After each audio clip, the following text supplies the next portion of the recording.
Hello, and thank you for watching the Academy. I am your host, Professor Casandra Owens.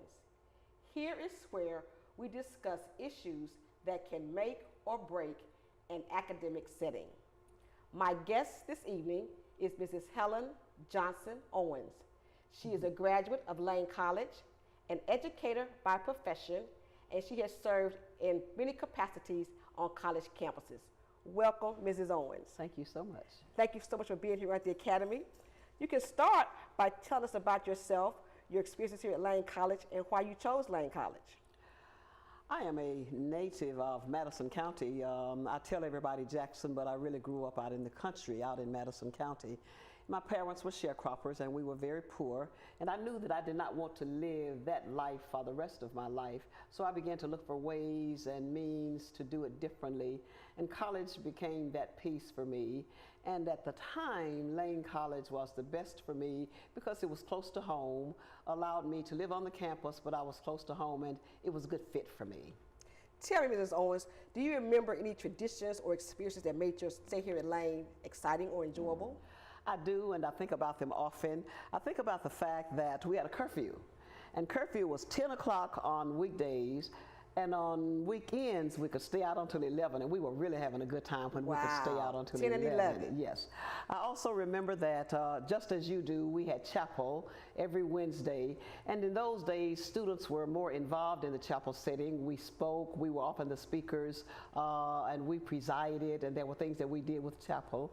I likewise remember that I lived on Cleves Hall. It was a female dorm at that time, and it was a good experience for me. Eating in the cafeteria was good. I pretended just as the others did. I said the food wasn't good, but I was eating better than I'd ever eaten in my life. Indeed. Yes. Indeed. Likewise, it was fun getting to know the people from different areas, different parts of the country, even hooking up with those who were near me and I didn't know well. So all in all, it was a wonderful experience for me at Lane College. Thank you for sharing. Now tell me, Mrs. Owens, how did Lane impact your desire for lifelong learning?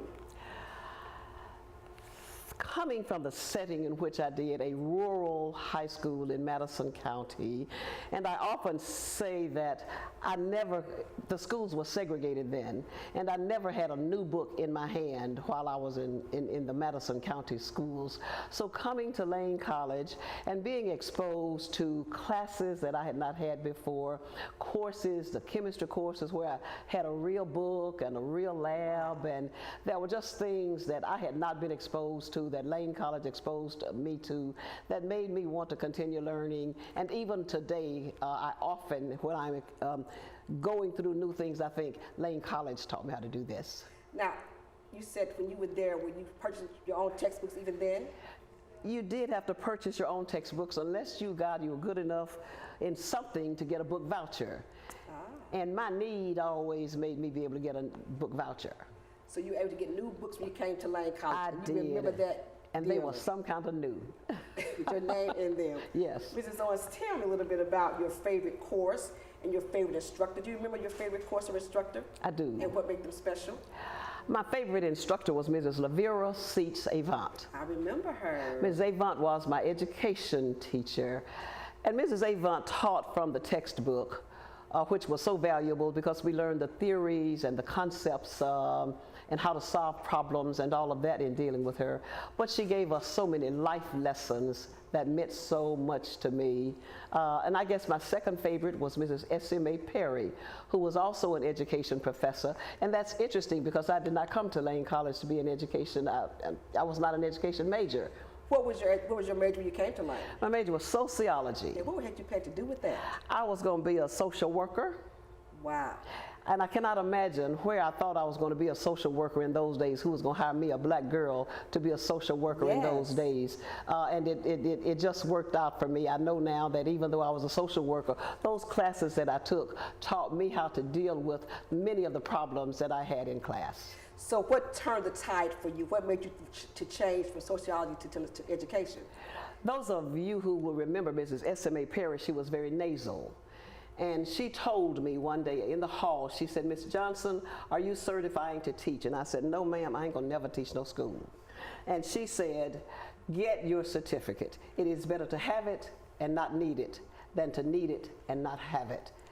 And I that did stuck that. with We you. obeyed our instructors at that time, and I did that. Now, what did Miss Avant teach? Miss Avant was also an education teacher, and it was Miss Avant who made me understand so much about how to deal with people, who made me understand those that were different, who made me even love those that were so unlovable. It was she who taught me those kinds of skills that I think made me a better teacher. So do you remember anything that she did specifically to give you that love for people? Do you remember an event or an experience that she did? Not an event, but it was her constant embedding in us the fact that those of us who were fortunate enough to be able to go to college owed to those who didn't a right and the awareness of how to get life better for themselves. She embedded that into us, that because we were privileged to get to go to college, we owed something to those who didn't.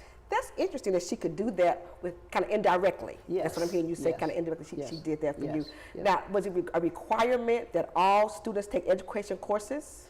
It was one of our core courses. They were core courses, yes. Okay. And so you had to take 2 of those from Miss. 2 of those, that is correct. Wow. Okay. Yes. Good. And you mentioned chapel, and do you realize we're still doing chapel in 2017? Is that not amazing? I do, and I think it is so awesome that we are still doing chapel, because Lane College is a Christian institution, and if we are going to call ourselves Christian, then we must do those things that lead to Christ, and we must do them openly and without fail. Thank you, Mrs. Owens. We're going to take a short break, and we'll be right back with you in just a moment. And more, Mrs. Owens. You're watching The Academy. I'm your host, Casandra Owens.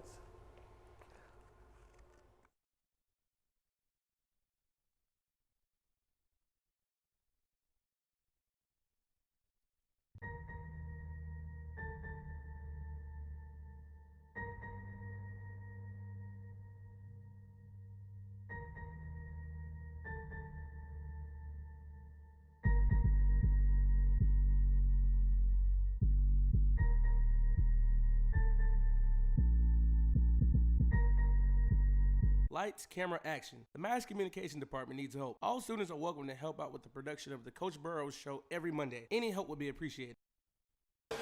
Why are you doing all this speeding? What time you gotta be there, huh? You ain't James Bond. You ain't some GTA character. You are not on Fast and Furious, okay? This is real life, and you are a normal pedestrian. Look at a speed sign, all right? Turn off that radio. Pay attention so you don't end up killing somebody like this fool almost did to me. This message is sponsored by Lane College, the power of potential. And remember, drive carefully.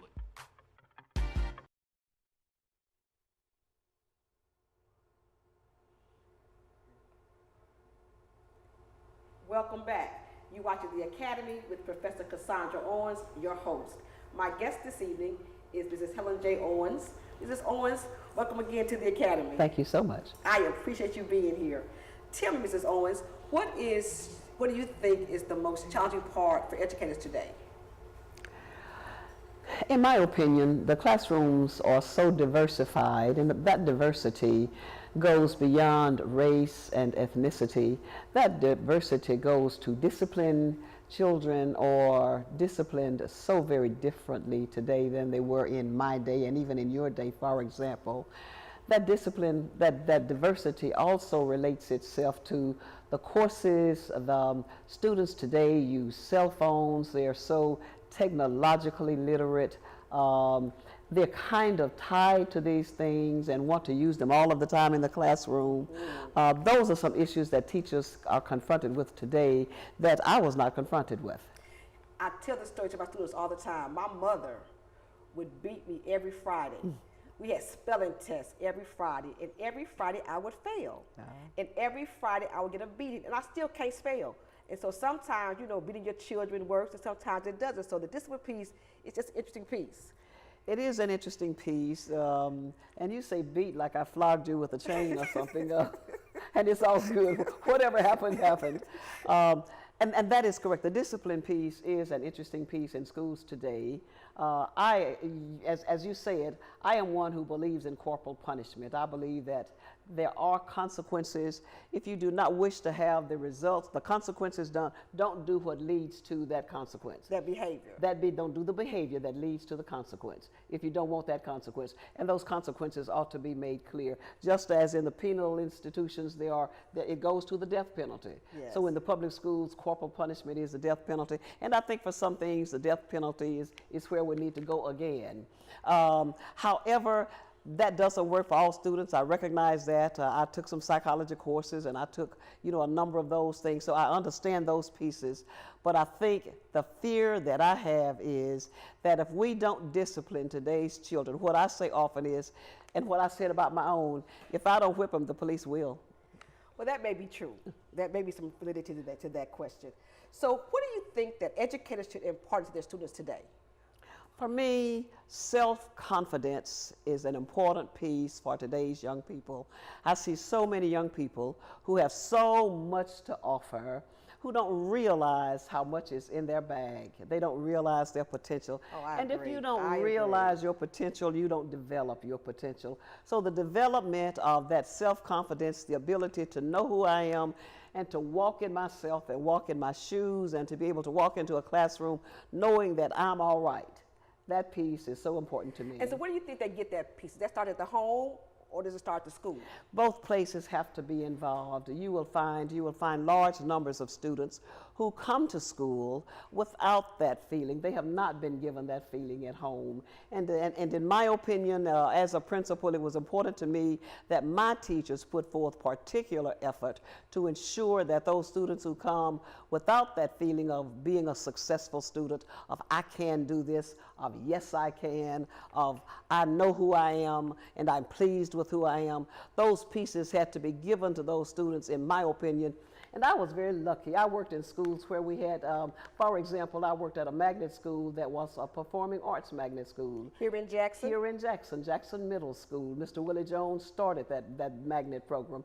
And those students many of the students were not athletically gifted, who were not academically gifted, but their talents were in the performing arts, and we were able to get them involved and get them feeling good about themselves as well. And to find that piece that says to a student, you can do this, is so important.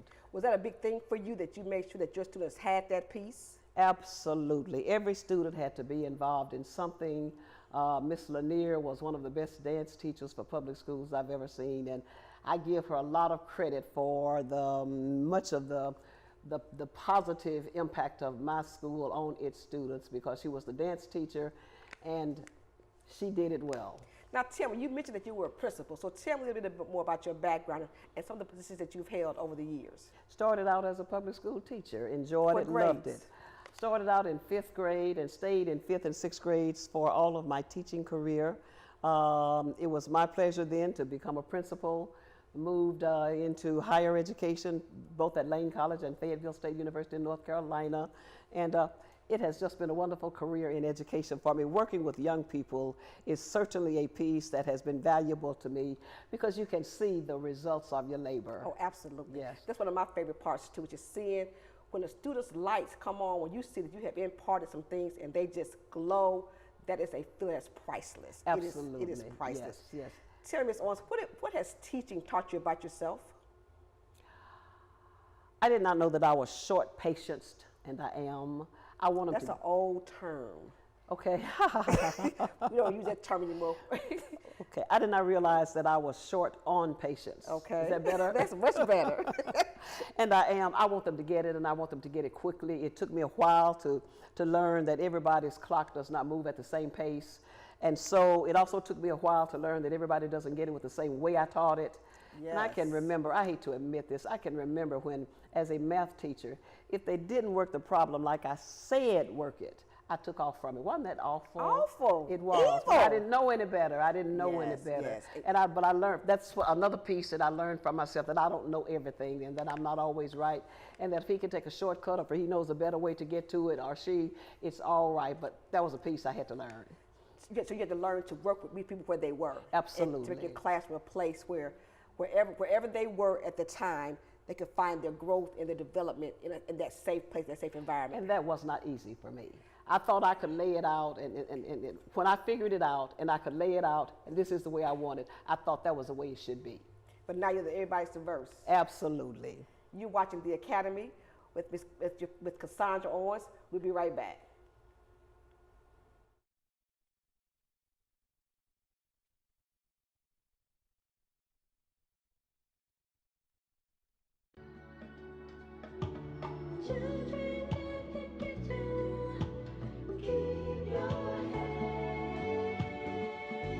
La música de Harry Fraud.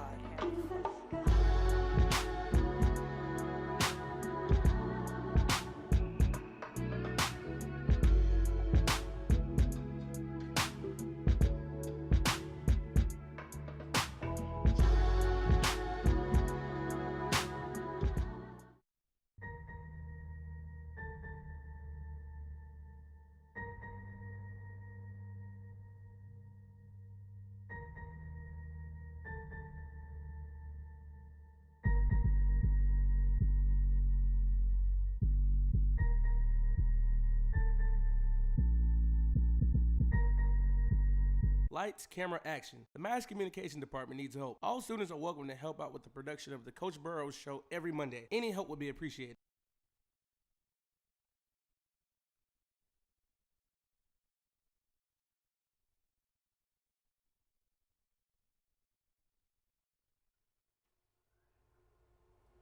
Hello, we're back. You watching The Academy with Professor Casandra Owens and my guest, Mrs. Helen Owens.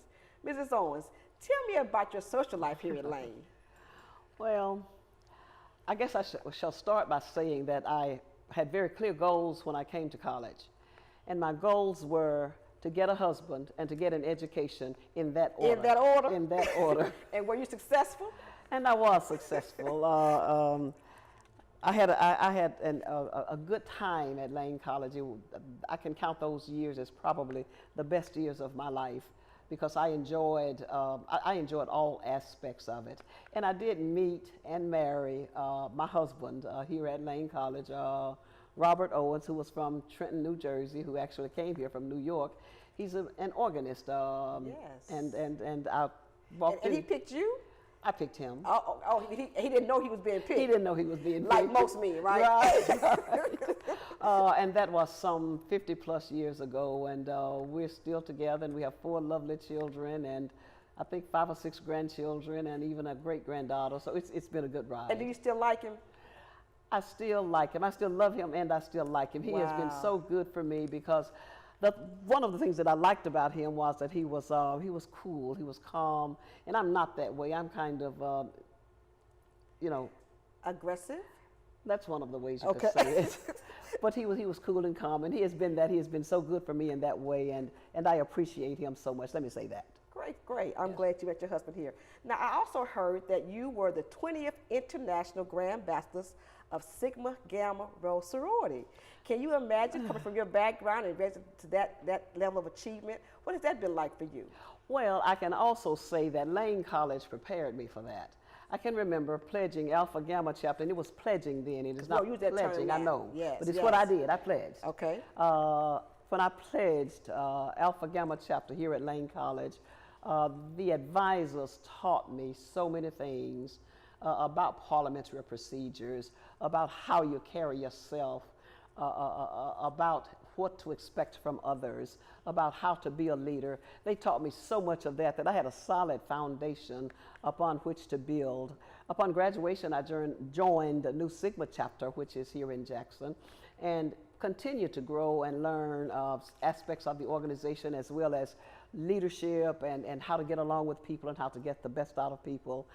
And ultimately, I became a regional officer, much to my surprise. I'm from the country now. Yes, I was going to say, how did you get that piece from the daughter of a sharecropper absolutely. To rise to a national president is just almost unheard of. It is, and when I decided to run for this office, there were those of my friends who said to me, you probably don't want to do that because you probably can't get elected to that. But I learned at Lane College that you can do what you put your mind to do. And that was my next question. Do you give Lane the credit for your ability to be able to do that? Absolutely. I give Lane the credit for who I am today, for so much of who I am, because when I walked away from Lane College, I went into the teaching profession. I found that I was as good as any of those that I taught with and better than most. Because I Yes. had been prepared well at Lane. When I went to Memphis State University, which is what it was at that time, to get my master's degree, I found myself involved with large numbers of diverse people from diverse populations. Yes. Again, I found that I was as good as any in my classes and better than most. And Lane College did that for me. You know, that's one of the things I like about teaching here at Lane, and that's what I want my students to know. And I tell them that I want you to be prepared, so that when you leave here, you can stand with anybody. When you leave my class, Yes. I want you to know that you are better than most out there. That's one of my goals, to make sure that they know who they are and that they are as good as all and probably better than most. I remember one experience that I had when in the master's program. Those were in the days of typewriters. And a typist had done a paper for me, and she had lots of errors, on typographical errors. Did you pay her? I don't remember. Okay, okay. But my professor told me when he looked at the paper, he said, "I'm not sure you're going to be able to do this work." But they were typographical errors.